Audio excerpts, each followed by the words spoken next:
Para ayudarnos a conectar, porque ya tiempo pasó, yo quiero mencionarte que nosotros dejamos a Pablo en Filipo. Recuerda aquel hombre de Macedonia que se le apareció en una visión, lo invitó a venir. La primera ciudad que ellos visitaron, donde evangelizaron por lo menos, fue la ciudad de Filipo. Y lo dejamos ahí con su equipo misionero, con Lucas, con Silas, con Timoteo. Y allí fue donde Dios abrió el corazón de Lidia, aquella mujer vendedora de telas de púrpura. Allí Dios hizo una obra a orilla de un río. Aparentemente parece ser que no habían sinagogas y básicamente Pablo tuvo la oportunidad con los demás hermanos que le acompañaron a predicar o proclamar el evangelio en aquel lugar. Y en aquella ciudad Pablo fue lamentablemente perseguido, fue azotado junto con Silas, fue tirado en la cárcel.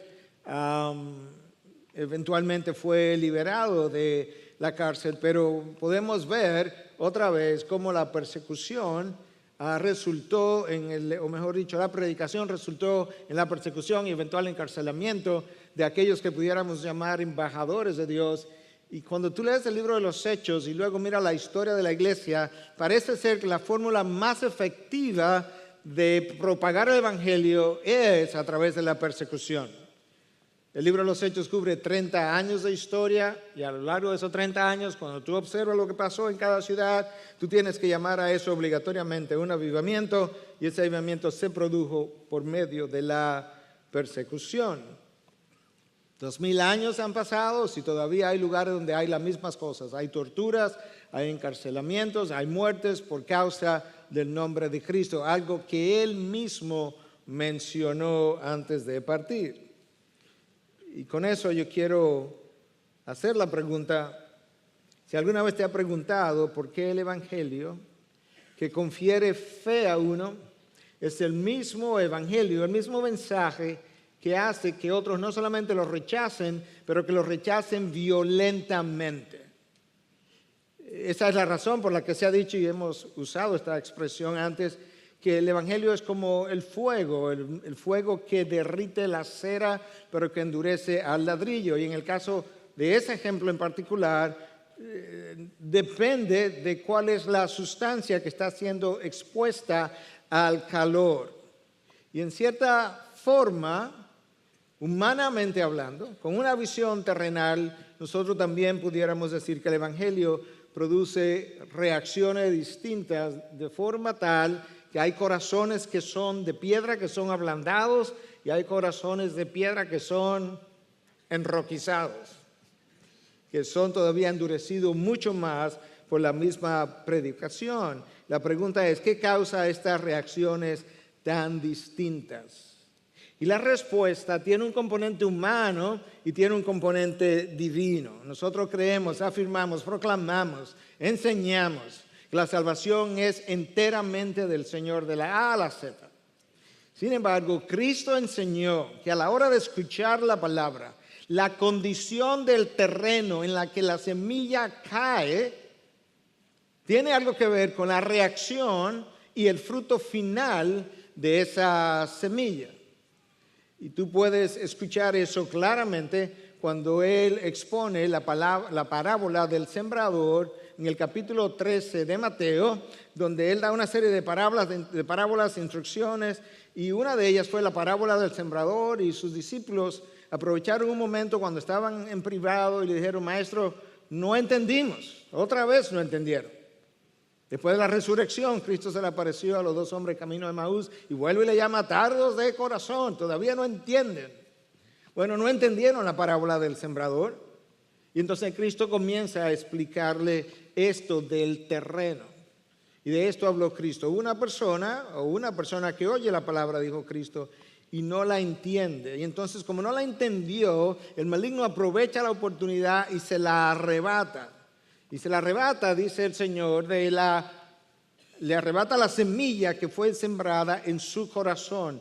De manera que a la hora de explicar la parábola, Cristo entiende que el terreno donde cayó la semilla es equivalente al corazón del hombre, porque esto es lo que le está explicando. Que en este que no entendió, el enemigo viene y le arrebata la semilla que fue sembrada en su corazón, no en el terreno. Luego hay otra semilla que cae en pedregales y como cayó en pedregales, pues esa semilla no tuvo raíz muy profunda y como no tuvo raíz muy profunda, cuando llega la aflicción, cuando llega la persecución, entonces esa persona tropieza y cae. Su fe no le da para continuar. Es como un Judas, ¿verdad? Que todo iba bien, él estaba administrando, él era el tesorero del grupo hasta que vino la persecución, tropezó y cayó. Hay un tercero, donde la semilla cae entre espinos. Pero ¿qué resulta? Que esa persona tiene preocupaciones del mundo y tiene también, aparte de eso, el atractivo de las riquezas del mundo que ahogan la palabra sembrada y entonces se queda sin fruto. Sin embargo, hay un cuarto hombre que Cristo usa como ejemplo, donde él dice que esa semilla cayó en tierra buena. Recuerda que la tierra, el terreno, representa el corazón del hombre y que esa persona entonces produjo frutos y dio fruto al 100 por 1, al 60 por 1, al 30 por 1. Esos son creyentes, pero aún entre los creyentes unos dan al 30 por 1, al 60 por 1 y al 100 por 1. Y yo diría que en cada enseñanza, en cada sermón, que es la semilla es plantada, unos producen más frutos que otros. Y hay un elemento humano que tiene que ver con la disposición que yo tenía cuando escuché la palabra. ¿Dónde estaba mi mente? ¿Dónde estaba mi corazón? ¿Dónde estaba mi voluntad? Y yo creo que eso muchas veces es lo que hace que un mismo sermón produzca en unos frutos y produzca incluso entusiasmo y motivación, y otros salen del mismo sermón diciendo yo no sé, como que no me llegó. La misma palabra, el mismo espíritu morando en el interior de cada uno. Bueno, en la historia de hoy, todo eso para hablar de que en la historia de hoy tú vas a encontrar que en la ciudad de Tesalónica, donde Pablo se encuentra ahora, viajó de Filipo a Tesalónica, cuando él predicó, en unos la predicación causó un alboroto y alborotaron la ciudad. Sin embargo, cuando él llega a la próxima ciudad, a la que no llegaremos hoy porque no lo pude hacer la primera vez, en la ciudad de Berea, cuando Pablo llega, la predicación produce sed por la palabra. Mismo evangelio, el mismo mensajero, el mismo Dios, el mismo espíritu, la misma palabra. Ahora hay sed por la palabra y es por eso que yo he titulado mi mensaje hoy, el evangelio alborota a unos y hace sedientos a otros. El evangelio alborota a unos y hace sediento a otros. Nosotros sabemos que hay un elemento sobrenatural vital y es que el Espíritu Santo aplica la palabra al corazón y a la mente del que está escuchando. Y es el Espíritu Santo que produce la regeneración. Todo de Dios, de la A a la Z.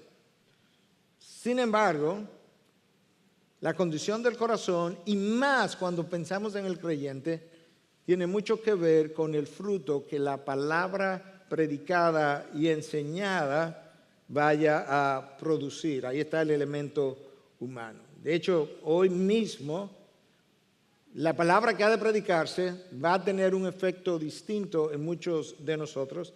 Y si cierto es que el Espíritu Santo la está aplicando de manera diferente a la vida de cada uno, no es menos cierto que cada uno de nosotros entró aquí con una disposición distinta, incluyendo los predicadores. A los predicadores nos pasa eso. Habiendo dicho todo eso, entonces, hablemos un poco de para dónde vamos y lo que vamos a leer. Pablo estaba en Filipo, allí estaba con su equipo misionero entero, Silas, Timoteo, Lucas, los 4 estaban ahí, y ahora ellos deciden viajar a la próxima ciudad, y esa es la ciudad de Tesalónica. La estrategia de Pablo fue siempre, a lo largo de toda su carrera, predicar el evangelio donde Cristo no había sido predicado, pero predicado en las grandes comunidades, las grandes ciudades, para que desde allí entonces esas ciudades se encargaran de predicarlo alrededor de ellas en las comunidades más pequeñas, y yo creo que esa estrategia debiera ser válida todavía hoy en día. Tesalónica estaba a 160 kilómetros de distancia de Filipo. En esa ocasión no habían trenes, no habían carros, obviamente. No había ningún otro vehículo de motor o de transportación que no fuera caballo, burro, mulas y tus 2 pies. ¿Cómo ellos hicieron este trayecto? No sabemos, pero aparentemente lo hicieron en unos 3 días. Macedonia era toda la región, Tesalónica era la ciudad más importante, la ciudad más poblada, la capital del segundo distrito de Macedonia, pero considerada también la capital de toda la región. Eso como trasfondo. Y ahora el texto que nos disponemos a leer en el libro de los Hechos, capítulo 17, versículo 1. Después de pasar por Anfípolis y Apolonia, llegaron a Tesalónica, donde había una sinagoga de los judíos. Y Pablo, según su costumbre, fue a ellos y por 3 días de reposo discutió con ellos, subraya la palabra discutió, basándose, subraya esa palabra, en las Escrituras, explicando, subráyala, y presentando evidencia, subraya eso, de que era necesario, subraya necesario, que el Cristo padeciera y resucitara de entre los muertos, y diciendo, este Jesús a quien yo os anuncio es el Cristo. Algunos de ellos creyeron y se unieron a Pablo y Silas, juntamente con una gran multitud de griegos temerosos de Dios. Algunos judíos creyeron, griegos o gentiles temerosos de Dios, pero esto era una gran multitud, y escucha ahora, y muchas de las mujeres principales. Pero, aquí está el otro grupo, el grupo del alboroto, los judíos llenos de envidia llevaron a algunos hombres malvados de la plaza pública, le pagaron, lo contrataron, organizaron una turba y alborotaron la ciudad. Y asaltando la casa de Jasón, procuraban sacarlos al pueblo. Al no encontrarlos, arrastraron a Jasón y a algunos de los hermanos ante las autoridades de la ciudad, gritando, esos que han trastornado al mundo, han venido acá también. Y Jasón los ha recibido, y todos ellos actúan contra los decretos del César, diciendo que hay otro rey, Jesús. Y alborotaron a la multitud y a las autoridades de la ciudad que oían esto. Pero después de recibir una fianza de Jasón y de los otros, los soltaron. Ese es el texto de hoy. Yo voy a abordar ese texto de una manera un tanto diferente a como normalmente lo hago. Yo no sé si tú lo necesitas, pero yo lo necesito. Yo trato de cada domingo, si es posible, y si no, varias veces en el mes, cambiar el abordaje del texto, porque yo necesito refrescarme para mí mismo en la presentación de la verdad, de forma tal que el Evangelio no parezca de un solo color. A mí me ayuda, no sé si a ti te ayuda. De manera que en esta ocasión yo voy a abordarlo haciéndole preguntas al texto. Vamos a cuestionar el texto, y esa es una forma sencilla. Si tú no sabes nada de hermenéutica, nada de exégesis, nada de griego, nada de hebreo, como la mayoría de la población, entonces, ¿cómo entiendo la palabra? No puede ser, al final del primer culto alguien se me acercaba y conversamos sobre esto. Yo decía, la palabra no puede ser para gente que va a seminarios solamente, que solamente la pueden entender ellos, porque Jesús sería, o Dios sería elitista. La palabra no puede ser tampoco exclusivamente para gente con PhDs y gente muy inteligente, tiene que ser para el pueblo también. De manera que vamos a hacerlo sencillamente, como lo hizo Jesús, parábolas, comparaciones, analogías. Ahora vamos a preguntar al texto. Hay diferentes cosas que pudiéramos preguntarle al texto, explicaba a este joven. Yo puedo preguntar acerca de, no lo vamos a hacer complicado, lo vamos a hacer lo más simple posible, acerca de tiempos verbales. Yo puedo preguntar de si esto está en singular o en plural. Yo puedo preguntar si ese es el nombre de persona, el nombre de una ciudad, si es un adverbio, si es un adjetivo, cosas que le dan color al texto. Pero estas son preguntas sencillas que cualquiera la puede hacer. Número 1, ¿dónde comenzó Pablo a predicar? Número 2, ¿cuál fue el método de enseñanza que Pablo usó? Número 3, ¿cuál fue la fuente de autoridad a la que Pablo apeló? Número 4, ¿cuál fue el centro o la columna vertebral de su predicación? Y número 5, ¿cuál fue el resultado de la predicación? Nada complejo, nada gramatical, nada gramático histórico, nada tan lleno de reglas, preguntas sencillas.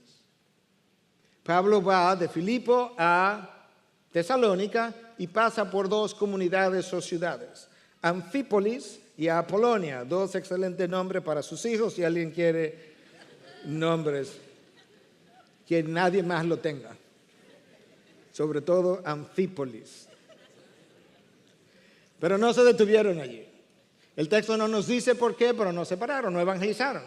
Recuerda que la predicación también es dirigida soberanamente. Llegaron a Tesalónica. Entonces, pregunta número 1, ¿dónde inició Pablo la predicación del evangelio? Versículo 1, ahí está, en la sinagoga de los judíos, dice Lucas, como si fuera de otra gente, pero para ayudarnos a entender que la sinagoga era un lugar donde los judíos se reunían cada día de reposo. El texto mismo nos dice que esa era su costumbre. Pablo está honrando lo que él dice y escribió en Romanos 1:16, que el evangelio es el poder de Dios para salvación del judío primeramente y también del griego o gentil. Y ahora Pablo inicia en la sinagoga en esta ciudad como era su costumbre, dice el texto. Claro que sería como lógico comenzar por la sinagoga. En la sinagoga era un lugar donde se reunía mucha gente los días de reposo.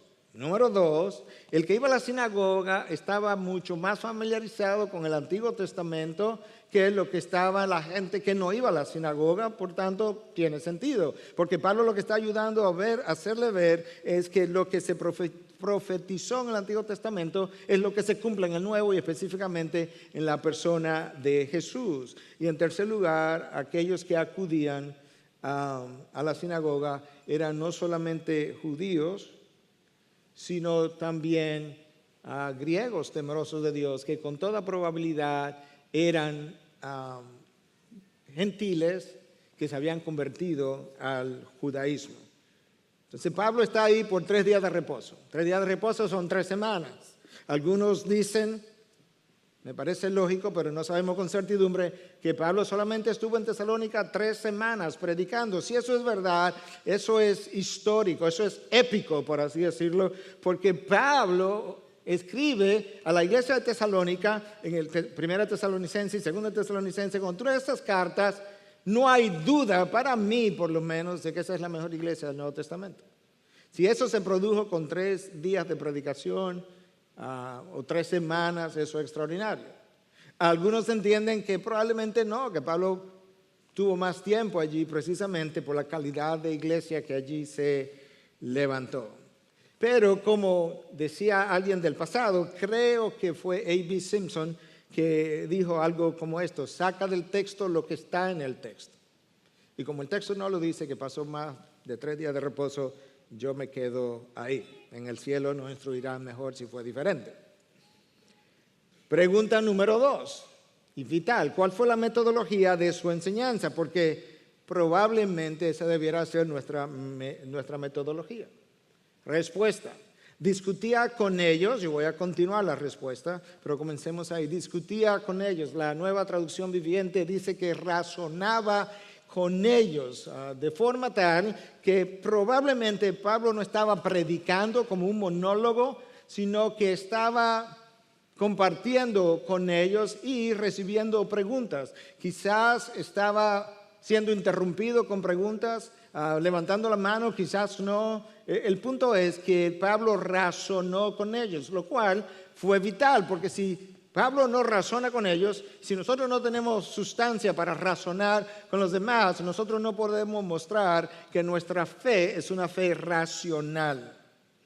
La palabra que aparece ahí como discutió es la palabra dialogamai en el griego, de donde viene la palabra diálogo. Pero es traducida porque no tiene la misma connotación que nuestro idioma, como discutió o razonó con ellos. Y en el original la idea es que tú presenta argumento en lo que estás dialogando, por así decirlo. El mismo apóstol Pedro nos dice en 1 de Pedro 3:15 que nosotros debiéramos estar siempre preparados para presentar defensa de la fe que hay en nosotros. Siempre preparados, siempre listos. para presentar apología, defensa de la fe que hay en nosotros. Ahora, si la salvación es completamente del Señor, desde la A a la Z, ¿para qué hacer apologética? ¿Para qué presentar defensa de la fe? Si al final del camino Dios es quien determina la salvación de los hombres. Eso pudiera ser una buena pregunta y yo quiero darte 3 respuestas. Por un lado, Dios usa en ocasiones la defensa, la apologética, para convertir a algunos. De manera que la usamos porque es instrumento de Dios en ocasiones.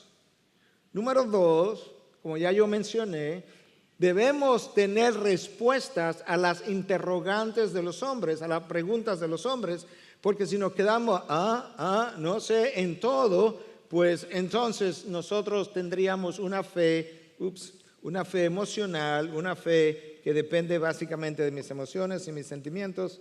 Yo creo que yo apagué esto, de alguna manera, ahí está. Y nosotros entonces pudiéramos ser acusados de que somos unos feelers, unos sentimentales, y que básicamente no tenemos respuesta para los cuestionantes. La tercera razón, yo voy a tomar un dominicanismo prestado y voy a decir de antemano que lo que voy a decir es bíblico y lo voy a mostrar. La tercera razón para presentar defensa de la fe es para darle un tapaboca a algunos necios. Pastor, usted dijo que es bíblico eso, y eso no suena muy bíblico. No, porque no es un tapaboca literal, es un tapaboca verbal. ¿Dónde está eso? En Proverbios 26:5. Responde al necio según su necedad, para que no sea sabio ante sus propios ojos. Si tú lees el versículo anterior, dice que no le responda al necio, dice como todo lo contrario, como que la palabra se está contradiciendo. No, lo que Dios está diciendo es, mira, hay necio, tan necio que no vale la pena responderle. Pero hay algunos necios que hay que taparle la boca, para que no sigan esparciendo su necedad. Entonces, respóndele. A esos necios es que estamos respondiéndole muchas veces cuando hacemos apología. Y para decirte la verdad, en mi caminar cristiano yo recibí un par de tapabocas, bien recibidos y bien aprovechados. De manera que Dios tiene que hacer eso de vez en cuando. Pregunta número 3, ¿cuál fue la fuente de autoridad a la que Pablo apeló? El versículo 2, no hemos salido del versículo 2 y hemos respondido 2 preguntas y ahora la tercera. El texto dice claramente que basándose en las Escrituras. El texto no dice que Pablo usó argumentos filosóficos como él usó en Atenas, y lo vamos a ver no el domingo que viene, el siguiente domingo, pero honestamente ahí no hubo gran cosa, no hubo grandes frutos. Atenas es la única ciudad donde Pablo estuvo, donde no se fundó una iglesia, donde muy pocas personas creyó. Cuando él terminó en Atenas, salió corriendo para Corinto. Cuando llegó a Corinto, él dice, cuando vine a ustedes, yo decidí predicar a Cristo y a este crucificado. Recuerda, hermanos, que la palabra de Dios no dice que la fe viene por el oír y el oír por argumentos filosóficos. No. Tampoco dice que la fe viene por el oír y el oír por una apologética sólida. No. No dice tampoco que la fe viene por el oír y el oír por una sabiduría humana. No, la fe viene por el oír y el oír por la palabra de Cristo. Literalmente, Cristo. Dios.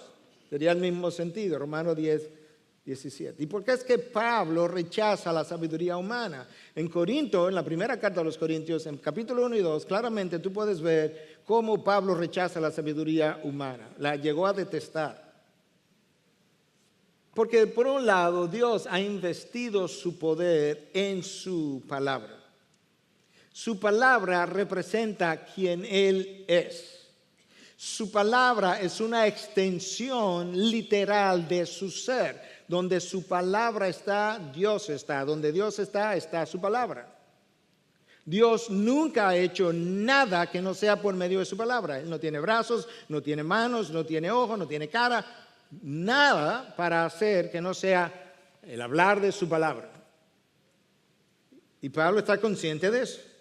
Su palabra es una extensión de su ser, de su misma esencia. Cuando la Biblia habla, Dios habla. Cuando las Escrituras hablan, lo que las Escrituras dicen, Dios dice.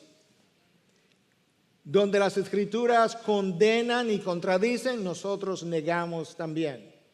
Donde las Escrituras afirman, nosotros proclamamos y afirmamos. Lo que las Escrituras ordenan, nosotros nos sometemos. Cuando las Escrituras hablan, nosotros callamos. Cuando Dios habla, las cosas ocurren. Tú viste a Cristo cómo hablaba y cómo las cosas ocurrieron. Aquí está Pablo diciendo que él razonó con ellos, discutió con ellos basado en las Escrituras, no en sabiduría humana. Ahora la pregunta es, pensando en Pablo, pensando en lo que dijo a los Corintios, ¿por qué? Porque es que Pablo rechaza la sabiduría humana. Bueno, porque la sabiduría humana tiene que ver con una forma terrenal y temporal de ver la vida y de vivir la vida. Déjame decir eso otra vez. La sabiduría humana tiene una forma terrenal y temporal de ver la vida y de vivir la vida, como hizo Salomón y expresó en el libro de Eclesiastés. La sabiduría humana tiene una cosmovisión, una forma de ver el mundo centrada en el hombre y no en Dios. La sabiduría humana tiene un conocimiento parcial y ese conocimiento parcial de la sabiduría humana está distorsionado por la caída de Adán y Eva. Oye, pero entonces la sabiduría humana como que no sirve para muchas cosas. No sirve para muchas cosas. Por eso no dieron la Biblia. Tiene que ver la sabiduría humana con un entendimiento materialista que valora las cosas de este mundo por encima de las cosas del mundo venidero. Tiene un entendimiento materialista que valora las cosas de este mundo por encima del mundo venidero. Y la sabiduría humana disfruta y tiene que ver con las cosas, o valora las cosas por su valor, valga la redundancia, temporal y no por su valor eterno. Hubo un momento en que Pablo estaba imbuido de la sabiduría humana. Ese era el momento cuando él consideraba que era importante sacar su currículum, circuncidado al 8º día, fariseo de la tribu de Benjamín. En cuanto a la ley irreprensible, luego Pablo dice, cuando yo adquirí sabiduría divina, todo eso fue basura. Y ya no lo quiero más. Esta sabiduría humana es egoísta, está centrada en mí, está centrada en lo que queremos. Es una sabiduría que busca la exaltación del hombre y por tanto le roba o trata de robarle la gloria a Dios. Pablo dice, yo no quiero nada de eso, de ahí salí yo. Esa sabiduría humana dice, hay diferentes caminos para llegar a Dios. La sabiduría divina dice, yo soy el camino, la verdad y la vida. Esa sabiduría humana dice, la verdad es relativa. Cristo dice, yo soy la verdad. La sabiduría humana dice, no seas dogmático. Tú tienes que ser un poco más abierto, de mente abierta, inclusivista. La sabiduría de Dios dice, en realidad, hay de aquellos que llaman al bien mal y al mal bien. La sabiduría humana te dice, predica la palabra para que nadie sea ofendido. La sabiduría de Dios dice, hay de aquellos cuando todos hablen bien de Él. ¿Entiendes ahora por qué Pablo discutió y basó toda su apologética en las Escrituras? Explicando y presentando evidencia, recuerda, marcaste explicando y presentando evidencia de que era necesario, subrayaste la palabra necesario, que el Cristo padeciera y resucitara de entre los muertos, y diciendo, este Jesús a quien yo os anuncio es el Cristo. Lo primero que el texto nos deja ver que Pablo razonó con ellos, discutió con ellos. Luego el texto nos dice que Pablo estaba explicando la palabra en el versículo 3. De manera interesante, esa palabra ahí explicando tiene que ver con abrir las Escrituras, de forma similar a cuando Jesús post-resurrección se le aparece a los 2 discípulos que iban camino a Emaús y él comienza a explicar de todo lo relativo a él, desde Moisés, pasando por los profetas, y luego ellos comentando entre ellos decía que cuando él les abrió las escrituras, no ardían nuestros corazones. Bueno, eso es lo que Pablo está haciendo aquí. Él les abrió las escrituras para enseñarles la coherencia entre lo que se había revelado y lo que ahora era historia presente en esa ocasión. Pablo le abrió las escrituras a los tesalonicenses y le presentó evidencias. Probó. ¿Cuáles fueron las evidencias que Pablo presentó? Escuche, versículo 3, presentando evidencia de que era necesario, subraya esa palabra, porque nosotros creemos en la inspiración verbal de cada palabra de las Escrituras. Si esa palabra no estuviera ahí, pudiera el sermón ser más corto, pero está ahí. Era necesario, mandatorio, obligatorio que el Cristo padeciera y resucitara de entre los muertos. Pablo no le dice simplemente, Cristo vino y fue a la cruz, murió por nuestro pecado y resucitó. No, él le dice, era necesario que eso ocurriera. Y diciendo, este Jesús a quien yo os anuncio es el Cristo. Vamos a hablar un poquito de eso que Pablo dijo ahí. Pablo dice que era necesario que Cristo muriera, padeciera en la cruz obviamente, y que resucitara. Bueno, en primer lugar, era necesario que esas dos cosas ocurrieran porque habían sido ambas profetizadas, y si esas cosas son profetizadas por los profetas del Dios Altísimo y luego no ocurren, entonces Dios no hubiese sido fiel, y si Dios no hubiese sido fiel, no hubiese sido Dios, y si esto entonces no es palabra de Dios, pues entonces nosotros hemos creído una ilusión. Era necesario. La cruz de Cristo era necesaria porque había una deuda moral con Dios abierta desde que Adán pecó. Y esa deuda moral vino a ser pagada por Cristo. Y si la deuda era infinita, asimismo era el valor de su pago, la muerte, la sangre del Hijo de Dios. Nada más puede ser más preciado y más sublime y más alto que ese pago. La cruz de Cristo era necesaria porque nos mostró cómo Cristo llevó sobre sus hombros la culpa que era mía y que sigue siendo mía. Eso, bien entendido, debiera producir un sentido de gratitud en nosotros que nos lleve a servirle por la eternidad, por lo que Él hizo, por lo que Él pagó, por lo que Él me evitó que yo tuviera que sufrir. La cruz de Cristo era necesaria. Pablo dice que era necesaria, entonces vamos a explicar de qué es que está hablando. La cruz de Cristo era necesaria para propiciar la ira de Dios. Hemos hablado de eso en otras ocasiones, para aplacar la ira de Dios. Dios estaba sumamente airado con el pecado del hombre y lo sigue estando con aquellos que permanecen en esa posición. Romanos 1:18 nos habla de eso, de que la ira de Dios se manifiesta todos los días contra aquellos que suprimen la verdad. Dios entonces envió a su Hijo a aplacar su ira contra aquellos que recibieran el Evangelio. La cruz de Cristo fue necesaria porque ahí es donde Dios demuestra mejor que en cualquier otro lugar su amor infinito por nosotros. Él dio a su Hijo en la cruz. Ninguno de nosotros daríamos a uno de nuestros hijos, es más, ni uno de tus nietos, bisnietos, tataranietos, por gente rebelde y que no quiere seguirte. Gente que no reconoce ni siquiera que tú fuiste quien le diste la vida. Y la cruz de Cristo fue necesaria porque en ese lugar es donde la justicia de Dios y el amor de Dios se besan. La justicia de Dios representada por el castigo de la ira de Dios sobre los hombres de Cristo, y el amor de Cristo representado por el Padre que entregó a su Hijo y el Hijo que entregó a su vida. Dos conceptos que en nuestra economía humana son divorciados, como que cuando aplico justicia no estoy siendo amoroso, cuando amo no aplico la justicia. En el carácter de Dios ambas coexisten de manera sin oponerse, ambas cohabitan. La cruz de Cristo fue necesaria porque yo estaba lleno de culpa y merecía ser condenado, y Cristo tomó mi culpa para que yo fuera liberado.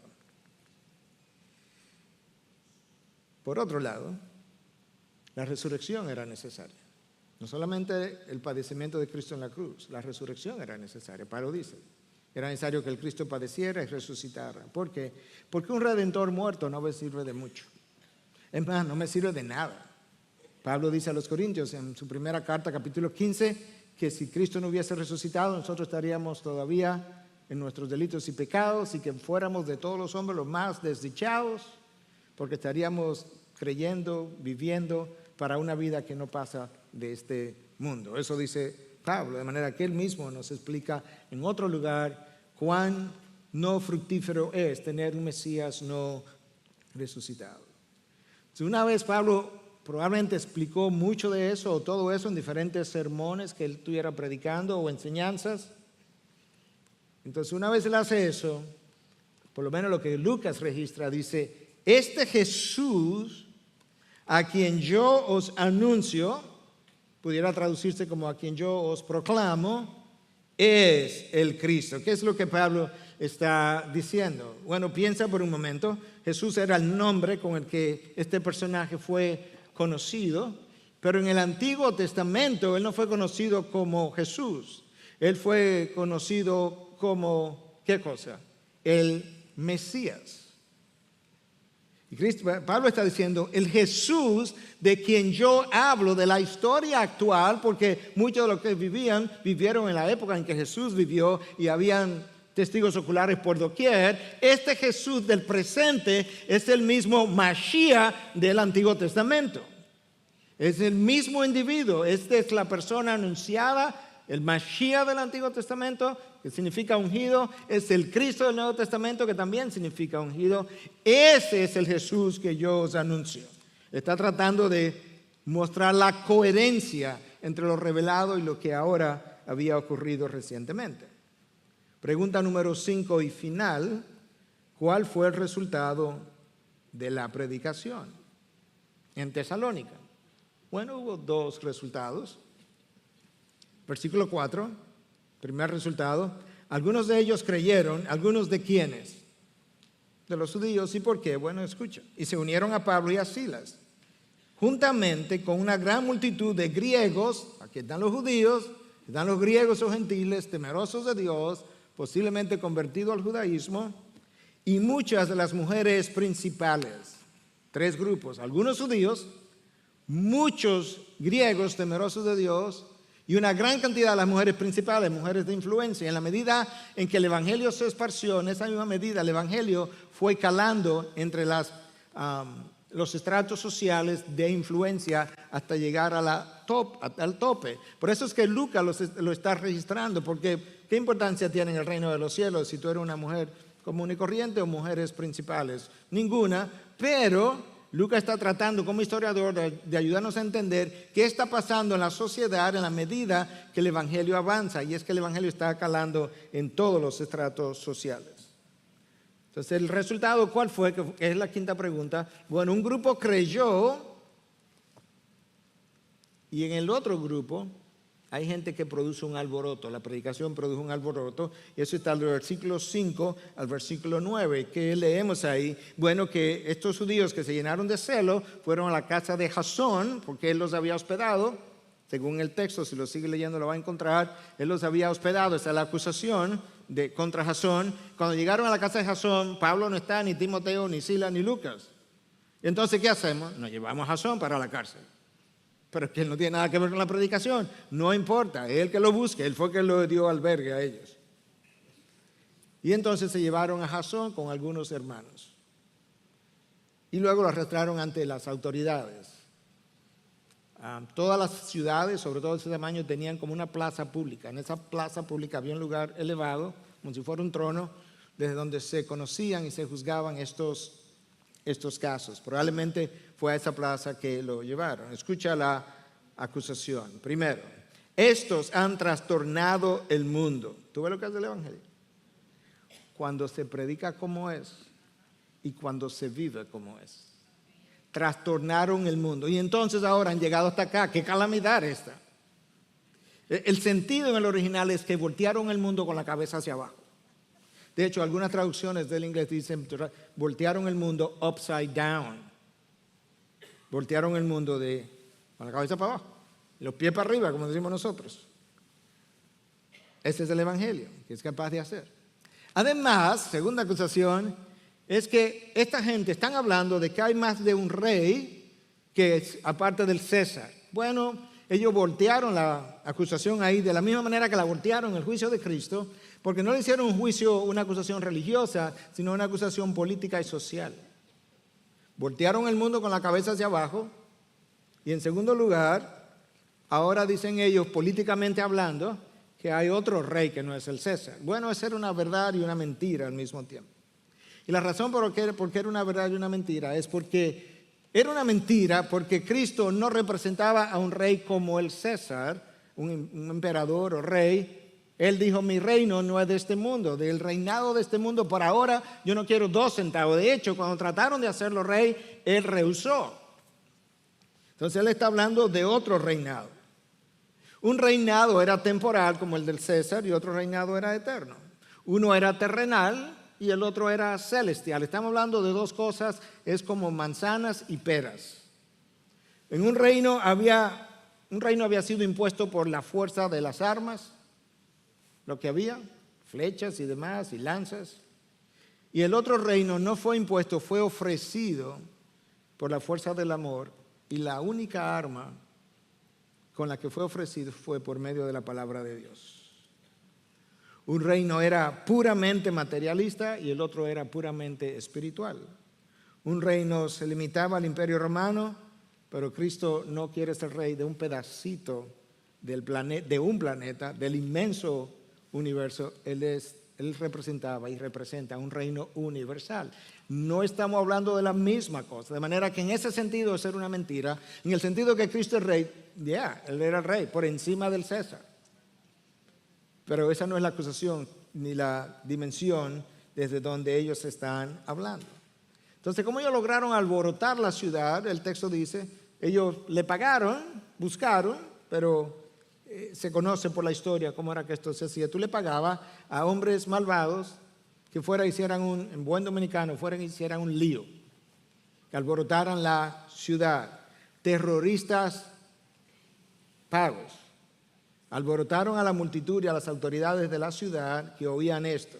Hombres malvados, dice el texto, pero después de recibir una fianza de Jasón y de los otros, los soltaron.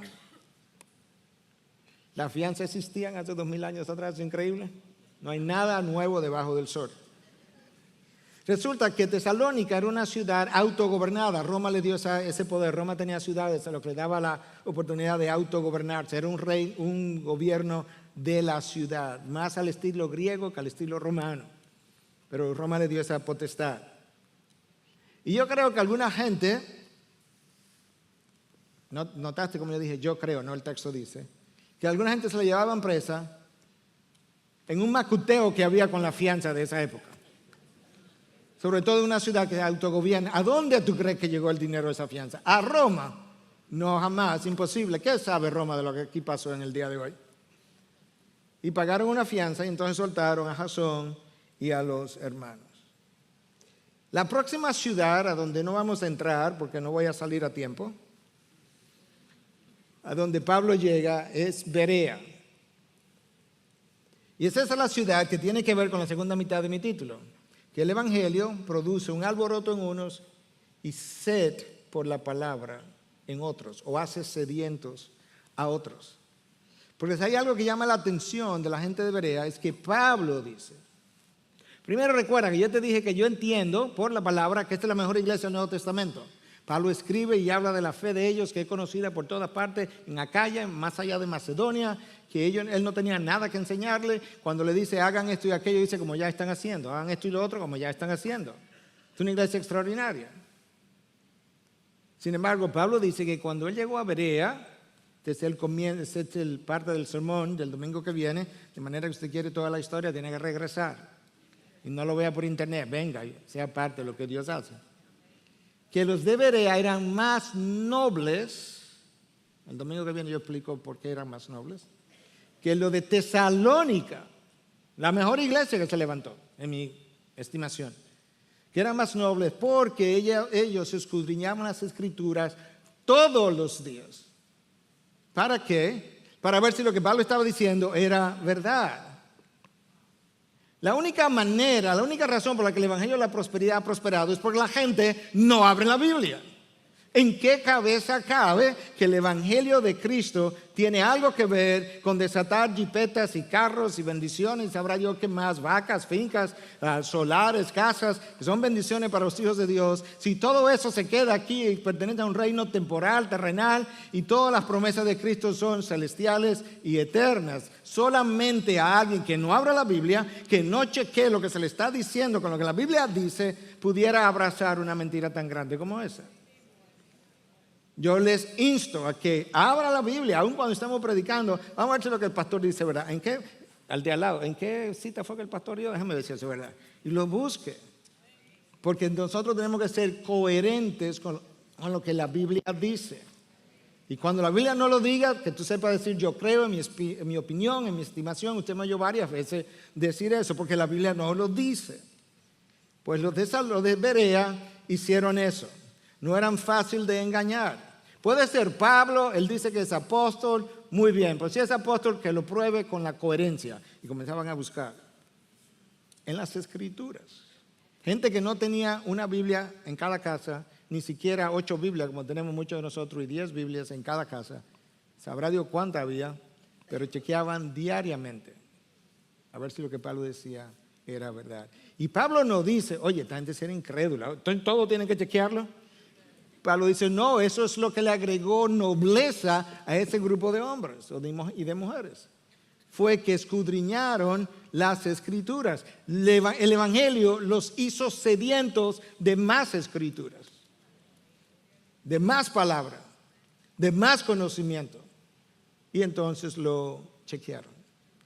Nos quedamos ahí porque, como dije, si entramos en Berea no salimos.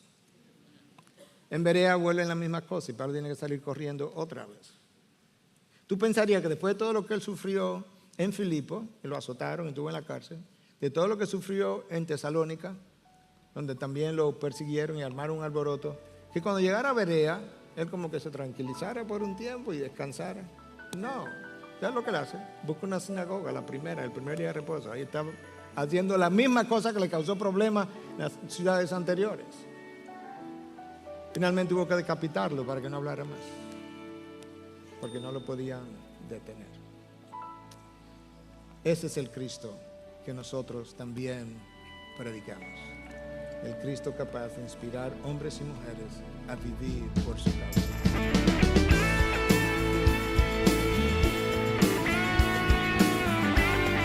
Esta es una producción que llega hasta ustedes gracias a los aportes de individuos y empresas comprometidos con la defensa de la fe. Para más información, preguntas y comentarios, visite nuestra página de internet www.integridadysabiduría.org. En esta página encontrará información sobre la producción de este y otros recursos que ponemos a su disposición, como también las formas en las que usted puede contribuir con la producción de programas como estos. Les invitamos nuevamente a visitar nuestra página de internet www.integridadysabiduría.org. Será hasta la próxima, cuando nos reencontremos en su palabra.